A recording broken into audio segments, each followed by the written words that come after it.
picture for just a second what it would have been like to sit in the meeting I was sitting in. I was sitting in a meeting, and there was someone else in charge of the meeting, and what they did was they started defining who would do what.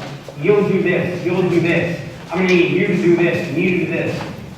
And at one point, they looked at me and they gave me a task. Do you really think I thought about anything else other than my own task? I didn't. I didn't, because the way the meeting was run, the way the interaction happened, it made it feel like I was really just responsible for one task, not how it fit into the bigger whole. Have you been in meetings like that? Have you been in meetings where you're assigned a task, and then you just say, okay, let's put blinders on, let's just run at that task? This isn't really an issue of virtual or not virtual. This isn't remote or not remote. This is just the way we work as people. If I, as a supervisor, assign tasks to people, guess what happens? I end up owning the tasks. They may do the task, but I still own them. If you want to be different, if you want to work different, and if you want your teams to perform more effectively, you need to work different. You need to approach task assignment and allocation different. Responsibility assignment different. And that's why the first step is to focus on roles and goals, not tasks. When you focus on roles and goals, you tell someone, this is the role that I need you to play. Whether it's QA analyst, or whether it's software designer, whether it's developer, whether it's a graphic designer, you say, this is the role I need you to play. And then you say, this is the goal we're going after. This is what we have to care about. And then you let other people, those people in those roles, define for themselves, well then, if that's the case, these are the tasks we have to go after. And when you do that, when you step back and get out of the way of assigning tasks, what you'll discover is, whether you're remote or local, you'll discover that they now own the work. Because they defined it. Because they believed in it. Because they were thinking about the bigger picture. Because you articulated the goal. And that's our first point.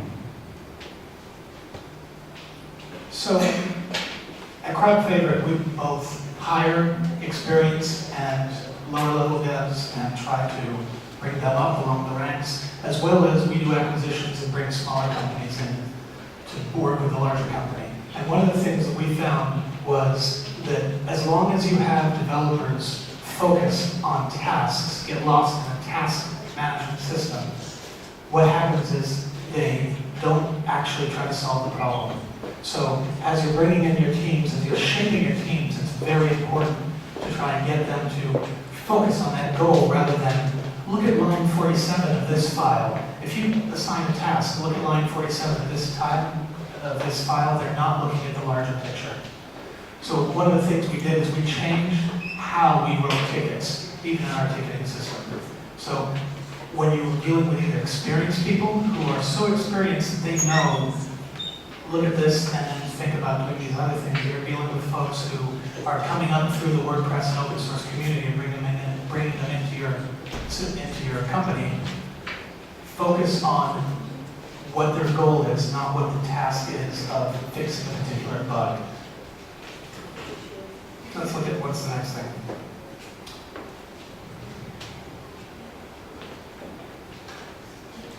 I don't know if you have been in conversations or dialogues like the ones I've been in. I don't know if you've gotten into the religious wars, the debates, the furious fights that people have. I don't know if you've gotten to the point where you've thrown your hands up and said, I don't care. Like, whatever, just pick one and we're done. I'm not talking about operating systems. I'm not talking about computer platforms. I'm talking about the tools we use to help task management, the tools we use to do project management, the tools we use for distributed communication. And if you've been in organizations like I have, it can be a 6-month, 8-month battle, fights, politics, people yelling and screaming and stomping out of rooms because you haven't chosen what they thought was the best platform. Because you didn't pick the solution, or use even the solution that they picked. You didn't use it the way they wanted you to. Basecamp. No Basecamp. Right? Microsoft Project. No Microsoft Project. I know a company that's doing their proposals in GitHub. Right? Because they can just do version control on text. There are tons of tools out there. Here's the thing you need to understand. No tool is going to work the way you want it to work. No tool is going to be perfect for you. You're going to get to the point where you look at a tool and you say, oh, if it could just do this, this, and this. And I know there's developers here who are thinking, I'll just code it up. I'll code it up via the API. I'll integrate it. I'll do whatever. Right? You pick up Atlassian and you're like, let's just use some of these tools and we'll tap into the APIs and go from there.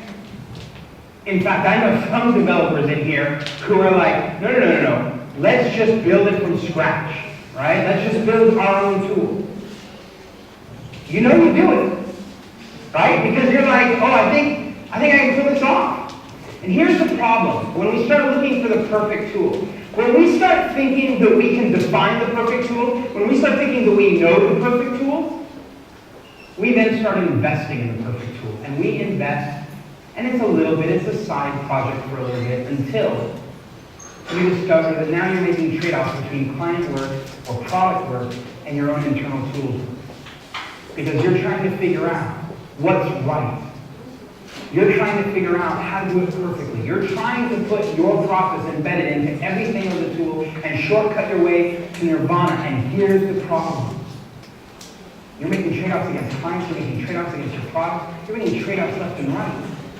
When you look at it at the end of the day, you spent $80, $90, $100,000 on a tool internally that you could have spent 10, 15 bucks a month on. I know. Right now in your head, you're creating a list of all the things that I don't understand about your organization. I'll give it to you. I don't know everything. Here's what I know. There is no perfect tool. There's no perfect software tool, so stop looking for it. At the end of the day, your best move is to pick one, preferably without committing, preferably without wasting any time. Just pick one, say this is what we're going to use, and then spend your time trying to figure out how to tweak some of your processes so that they work inside. We use Basecamp. My job, my company, we use Basecamp. But we don't use Basecamp like normal people use Basecamp. In fact, when you see projects on the right side, we don't actually have projects there. We name our project status codes, right? Our client section is called status codes. People are like, that doesn't make any sense. It does to us. Because we've made it work the way we want it to work. And we've had to adjust some of the ways we work to work with the tools. But we don't spend an ounce on internal tools related to it. And that means we can focus on building our products. There is no perfect software for virtual team management. It just doesn't exist. And it's unlikely that you're going to make the next perfect one. And it's unlikely that you're going to be able to leverage it completely without much internal cost and turn around and monetize it. It's not reality. So I suggest you pick one and go from there. I'd like to give two quick examples about what Chris was talking about. First of all, when he's talking about the team that was using GitHub for literally Microsoft documents, that's a great example of, instead of building a tool, they looked at a technical solution, they're a technical shop, yet business development project managers, they don't know how to commit to Git. What are they going to do? Well, management sat down, spent a day and a half trying to figure out what the business process is, not the technical process, what the business process is and what they needed to accomplish. And the people who do know Git said, this is how we can use that tool. They spent 1.5 days, less than 16 billable hours to understand the business process. Once they did that, they said, okay, we're going to spend one more day and train our non-technical folks to use this tool that we're already using. They spent less than 3 total days, and they had a system that was working for 3 years without a single problem. Next, things change. New tools come out. They invested 3 days to get 3 years worth of value. Now they've moved on to another tool. They're using that tool daily. Second example, when Chris was talking right now about be ready to throw away those tools quickly, I've got a couple of our developers here in the audience who literally started nodding their head and smiling because right now we're going through changing some of our development tools and we're doing it like that. We're like, this isn't working, let's move to that. Okay, this isn't working, let's move to that. An organization that needs to keep growing, an organization that needs to be billable, needs to be able to focus quickly. Don't be afraid to move it on. Don't be afraid to test. Just watch the amount of time that you invest in that testing. Let's take a look at our next point.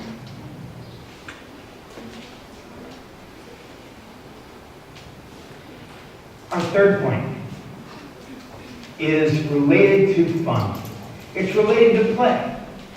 And I know that this is going to sound like an odd point. I know that you came in and thought, okay, he's going to give us tips and tools, techniques and tricks, and all of this is going to be profound and interesting. Well, I'm sorry. All right? This is not profound or interesting. This is just the truth. That in order for your team to deliver high value, in order for their teams, especially remote, to be able to work together and deliver on something that's truly remarkable, that does require people to push themselves harder than normally they would, you need trust. It's a no-brainer. You know it, right? It's not rocket science. You've already figured it out. People who trust each other are going to end up being more effective with one another than people who don't trust each other. And trust me, if you don't trust each other, forget it. You're not getting anything done. What does that have to do with my third point? We tend to think that trust is earned over a long period of time. You just have to spend time with people for a long time, and then you'll trust them. Let me ask you this. How many of you have friends on Facebook that you've now known 25 years because you went to high school with them, or you know them 15 years because you went to high school? Do you trust them anymore? It's not the case. Trust isn't developed simply because you know someone a long time. Other people say, oh, trust is all about reliability. Trust is about doing what you said you're going to do. But I know people who would never pick me up, even though they said they'll pick me up at the airport, they'll never pick me up on time. They are not reliable. I still trust them. Trust and reliability are not the same thing. What am I getting at? You can create the context for where people develop trust. You can create that context in the guise of having fun. I know that there are all sorts of folks who will tell you, you want to limit what kind of internet access people have when they're working on the job, or especially when they're working out of their home. I mean, you don't know what they're going to do. In our organization, in our group, and I manage folks on 6 different countries, we have a fantasy football league. We have a World Cup league where we're guessing who's going to win what, and we're playing. I mean, it's playtime, and it's a part of our team. Because what happens is it's the social glue. It's the fun.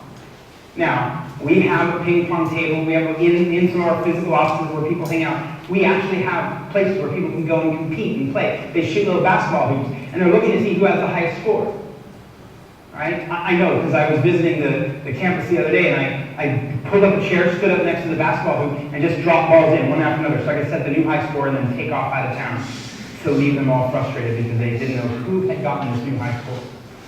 But we're having fun. And when we're having fun, we're building relationship. And when we're building relationship, we're building trust. And the reality is, you can accelerate the development of trust if you create the context for having fun. And that's our next point. Instead of stopping the playfulness, embrace it. Create, if you're using HipChat and people are talking back and forth, create a water cooler area where people can post animated GIFs. Right? It's fun, it's cute, and I know there's someone in here who's thinking, that's just distracting, that's just going to waste my time. It's not distracting, but it's developing the relationship you need to be able to do the harder things you're going to need to do come late night or even on the weekend. So, build in playfulness. So we've been lucky enough to literally integrate different size WordPress teams into our company. Smaller teams, larger teams, people who have worked together for 6 and 7 years, even 10 years before they join us. And you'd think they must trust each other, they must know each other. Then how do you get these other teams to start doing this? We actually, almost 3 years ago now, started using Chris Lema's idea of having a daily pulse call. In having that daily pulse call, it became absolutely mandatory for the managers to make sure that the first 5 or 10 minutes, nobody's getting to business, nobody's getting to work. Christy Rosu, right here in the front row, spends 5 or 10 minutes every day making jokes on the beard or the shaving attitude of somebody in California. We have Eva right here, who every day makes sure that Jaffe out in Seattle knows what he did or didn't do the night before, and makes sure that he's embarrassed in front of the whole team about it. That's what creates the trust. It's getting them to talk to each other, whether you're talking between Timișoara and Bucharest, or whether you're talking about Los Angeles and Seattle, or in between. It's about making sure those people have time to work together and time to play together, to understand each other. Because after years of now working together, my team in Bucharest and the team in the United States, they know each other. Not only do they go back and forth and visit each other, but they know each other on a daily basis. They know what's going on with each other's pets because we make time for that in our meetings. Let's see what Chris's next point is.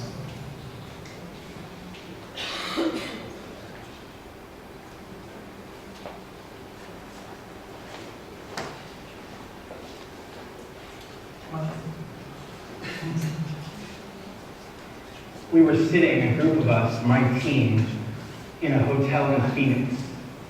Phoenix is in the southwest part of the United States, and we were sitting there, and we had rented a series of hotel rooms, but my room was a little bit bigger, and we had gone to the cafeteria, and we had taken one of the tables and brought it into the room so that we could put seats around it, and we could sit there and work together. And I know what you're thinking, like, Chris, you just stepped into the wrong part of the talk, because we're all doing this remote and virtual thing. And there are some people who will tell you the remote and virtual is the only way to go, and it's the best way to go. And I've been managing virtual teams since 1996. So I can tell you, virtual is awesome. But here's the thing. Every now and then you want to take an entire team, you want to level up. You want to go and do a deep dive into some technology. You want to get closer and build more trust. And to do that, you're going to need some time in close proximity. To do that, you're going to need to spend some time together. And that's why we were in Phoenix, in a hotel room. These guys were all .NET developers, and this was the 2-week period where we were going to dig into Ruby and dig into NoSQL databases, and the first couple of days was miserable. They hated it. But they were learning, and more importantly, they were suffering. And most importantly, they were suffering together. And because they were suffering together, they were building tighter relationships. And when one person figured out how to make things better, they all figured out how to make things better. There's a debate going on about whether or not you should be a company that has physical offices and everybody comes to the office because of all the benefit that gives you. Or the other side of it is you can find the best talent in remote locations and just bring them in virtually and build a team that way. And here's my answer. Stop debating local versus remote. Go hybrid. When you go hybrid, you get the best of both worlds. You get the best talent wherever they're located, and you create moments and opportunities where you can pull them together. And when you do that right, you get the best of both sides of that argument. So, again, we're very lucky in the organization that we've built because we do have already a hybrid structure. In being able to do that, we have to make sure that there's not a disparity between the two sides, whether you're working from home or you're working from one of the offices. So we actually invest in bringing them back and forth and having people visit different offices, even if they're working remote, but also in making sure that when they're working remote, they have an offset for some of the interactions that people are working in the office. Whether you're working with a small team who's already distributed, who's thinking about getting an office space together, or using a co-share space together, or whether you're already in an office and you're saying, how are we going to hire that person who might be virtual? It's very important to make sure that you're building that structure in a way that will keep them all working together closely. So it's not either or. A lot of companies these days do either or. Let's see what Chris's final point is.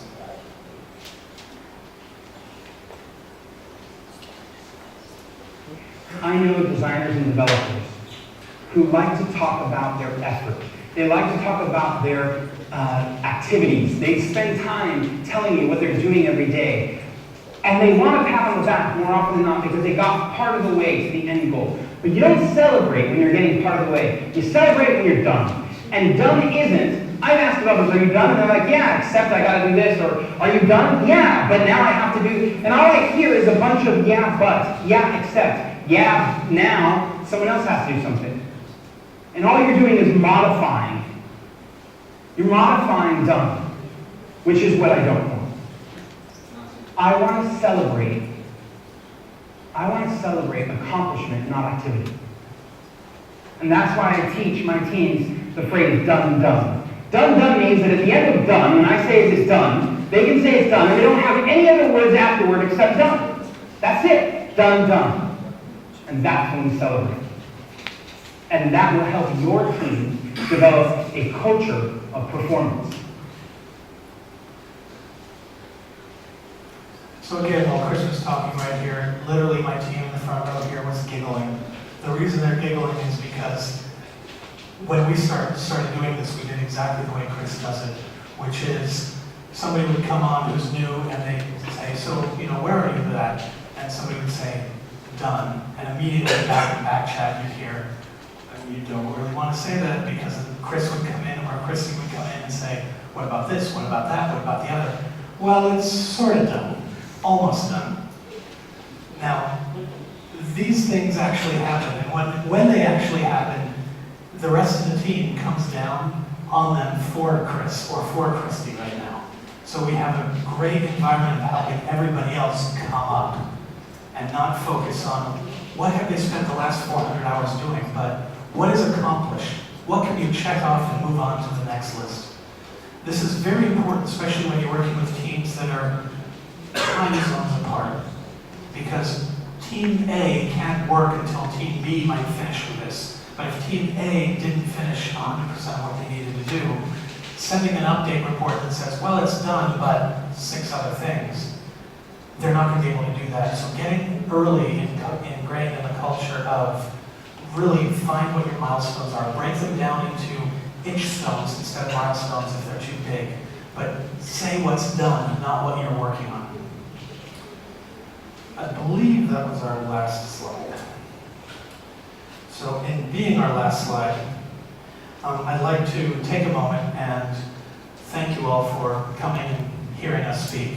And for those of you who already been in the WordPress community for a little while, you might know how popular and how important Mr. Chris Lema is to the community and how he gives back to it daily by blogging at chrislema.com. For those of you who don't, I would like to take a moment and introduce you to Mr. Chris Lema. Chris? Hi there. How you doing? Can you hear me? I'm good. How are you guys? Good. A little bit of a choppy connection. You've got a whole room in front of you. All right, our internet connection. Hi, folks. There we go. That's it. So our office in Bucharest has a very big connection, so we can do this all day between many people, but here we're having a little bit of challenges in getting Chris online. Can you hear me yet? Yeah, I can hear you great. Awesome. So we were wondering, does anybody have any questions about some of the things we were talking about? Anything wrong with it? No? Yes? I have a question about newcomers. How exactly, could you describe the process of onboarding new people into the whole workflow that you have? The question is, for onboarding newcomers, what's the workflow in onboarding those people into the existing team? Chris? Well, I don't know if you can hear me great, and I don't know if it's going to get choppy for you, but I know you talked about daily calls, and for us, the pulse calls are the most important way that people get on board with it.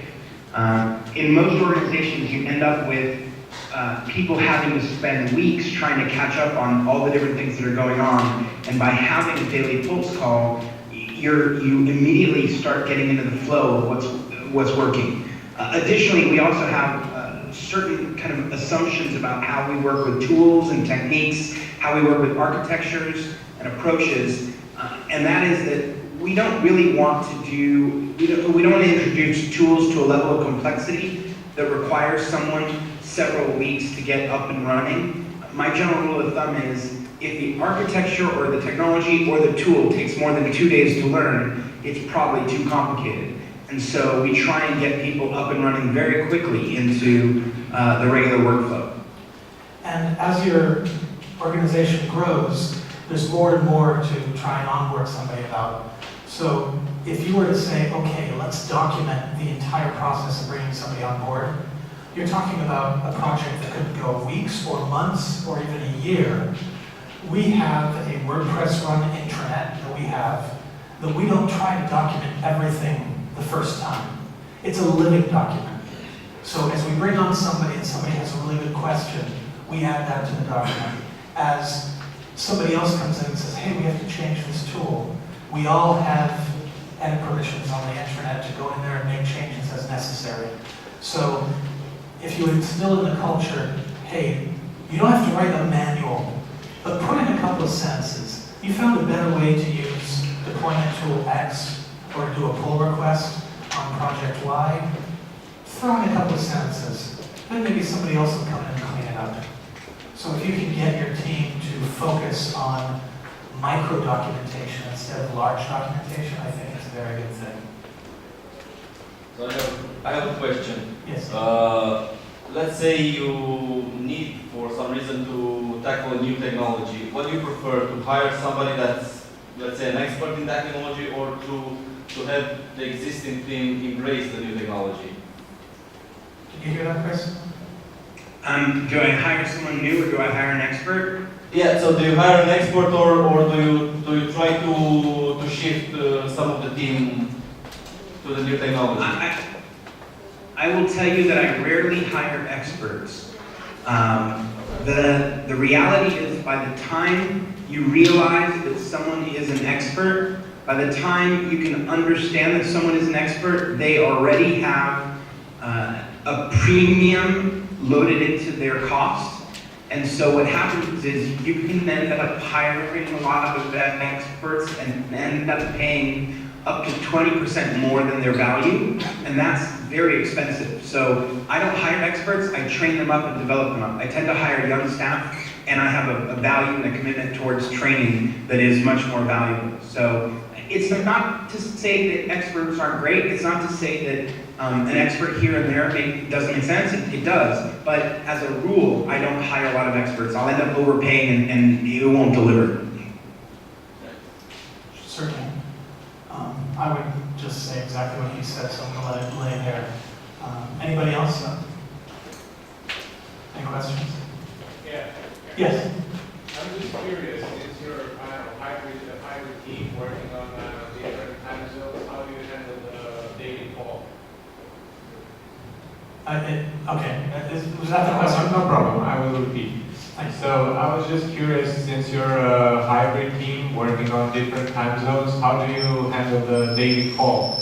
Is it, productive for all the people, because some will just start the work day, others will be probably finished? Yes, so when we were a smaller team and all we were doing was Europe and the United States, what we would do is we would switch every quarter. So currently I think the call is at what time here? 6:30 in the afternoon here, okay, at the moment. And then basically then what we would do is say, okay, it's unreasonable to have always everybody stay until 6:30 because people have plans here in Romania. So we would switch it and make it earlier, and for a quarter the people in the US would have to get up 2-3 hours earlier in their day, and they'd switch their day. So as long as you make it fair, it works. Now we've grown past the point where we can have all the people on one call. So we've broken up the teams. We don't necessarily break up the teams by locality. Christy here works on a team that does a lot of work in Los Angeles for a major movie studio. So he works a lot on his own, quiet time, during your morning. And in the afternoon is when he has his meetings. So it actually works out. I think he'd tell you that he prefers to have quiet time so he can just focus on development, and then all the meetings and group together. As now we've grown and we've distributed into different sized teams, and we're actually almost all the way around the world, those different teams might have different calls and different pods of calls. Chris, did you want to add anything to that? No, I'm good. Other than I want to say hi to Christy, who's sitting in the front row. I appreciate that, Christy. I like that support. Anything else? Anybody? Yeah, I have another one. Please. How are the teams managed? Do you have like I don't know, a leader of each team? I know the WordPress model, which functions some sort of similar. Like they have small teams of 3-5 people, and they all have a lead, which can change. How's your experience? So at Crowd Favorite, we have business units. And those business units have account managers at the top level. Those account managers are literally looking after the health of the client. They're not doing project management, they're doing account management. Then below that, we have project managers. The project managers are actually responsible for the day-to-day work of the production team or the pod that's working. They work in conjunction with operations and HR to make sure that not only everybody's getting the right vacation time and not coming to work, but also the health of what's going on. And those pods, we try to shift them between projects. So as one major project rolls off, they might wrap up projects and move them to another pod. What we try to do is keep it so that people are continually moving around and getting exposure to the other people, because if you keep them together, you end up having an us and they type of relationship. Chris? I didn't hear the question, Karim. I'm sorry. I thought he had the mic again. Would you mind repeating the question for him? No, I was just curious, how do the small teams function? Do they have a leader? Do they have a manager, a project manager? How do the roles shift between projects or during the time? So Chris, I covered project management. I didn't talk about the discipline leaders in back end, front end, that kind of stuff. If you want to talk about that or something else. Yeah, so I'd say there's a variety of opportunities for leadership in remote teams, rather than having a single leader, right? Whenever you assume there's a single leader who knows everything for a team, it can be a bit challenging because they won't necessarily know everything.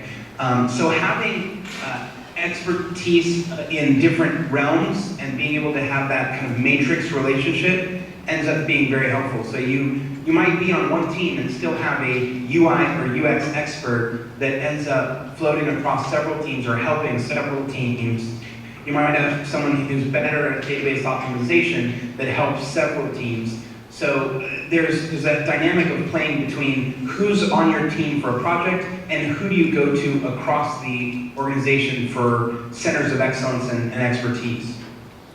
Exactly. And another way we also do that is, for instance, within our business units, for instance, we have our disciplines where Christy Rosu, who we are ending up talking a lot about today, is our senior developer for the business unit that is in Romania. Now, the business unit that is in Romania has an office in Bucharest where we work, but we also have people who work outside of Bucharest in Romania, and we have Eva who works in Sofia under the Romanian business unit. While Eva doesn't work directly with Christy at all on a day-to-day basis, there's a mentor-mentee relationship because there's a center of excellence around back-end development. So we try to foster people having a path outside your reporting structure as well. I hope that answers it. Yeah. Okay. Anything else, guys? Come on, we're just getting started.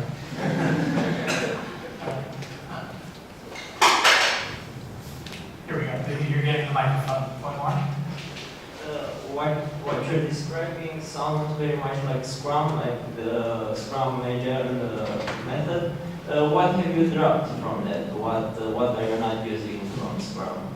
The question, Chris, was, that sounds a lot like the Scrum Agile method, and he asked, what have you dropped from Scrum? I'm going to step in for 1 second and say, me personally, and the way we run our teams internally, and Chris will have a different answer, I'm sure, is we don't touch Scrum or Agile. We have a modified waterfall. And the modified part is what you're hearing that sounds a little bit like that. Because waterfall is what our clients use. We work with large companies who don't like Scrum a lot because, or Agile, because they need certain milestones and certain deadlines. And the elastic way that you work with Agile doesn't work for them contractually or technically. Chris, your thoughts? Yeah, I would say the most important thing for my teams to understand is that we don't follow methodology simply based on what we want to do. We follow a methodology based on what our clients want us to do.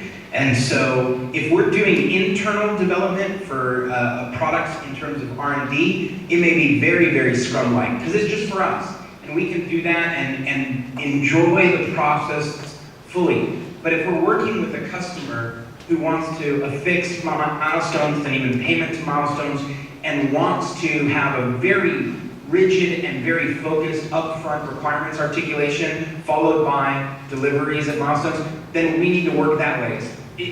Obviously we're dealing with the enterprise, and when we work in the enterprise space, we have to understand and appreciate who's sitting on the other side of the table. So we end up being relatively agnostic when it comes to agile versus iterative versus waterfall. We actually have to embrace all three and be comfortable living in all three. I hope that helps. All right. How am I on time, Theo? We actually 7 minutes. We delayed 7 minutes. Oh, okay, we're over. Yeah, if we can wrap up here, that's good. If we have one final question, maybe. Thanks, guys. Thank you, Chris. Thank you, everybody.